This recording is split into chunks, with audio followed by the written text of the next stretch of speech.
Bakit nagkaroon ng malawakang sunog sa Los Angeles? Bago pa man maganap ang sunog na ito, ay naganap muna ang isang Golden Globe Award noong January 6 sa Los Angeles din. At ito ang mga sinabi ng host doon. Cast and crew are leading the way with 11 mentions. Moms are holding strong with 3 shout-outs. God, creator of the universe, 0 mentions. At pagkatapos ngang binanggit ang salitang God is zero mentioned, ay nagtawanan pa ang mga tao doon. Tapos sabay sabi nitong, No surprise in this godless town.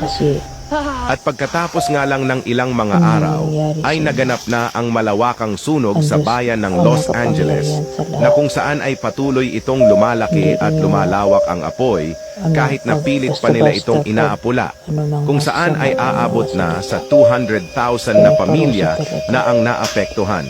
Ano sa tingin ninyo? Nagkataon lang ba ito?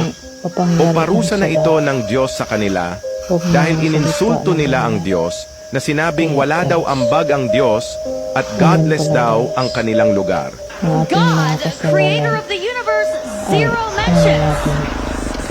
Tandaan mo ito, huwag hahamunin ang Diyos dahil baka magsisi ka kung ipaparanas niya ang pighati sa iyo.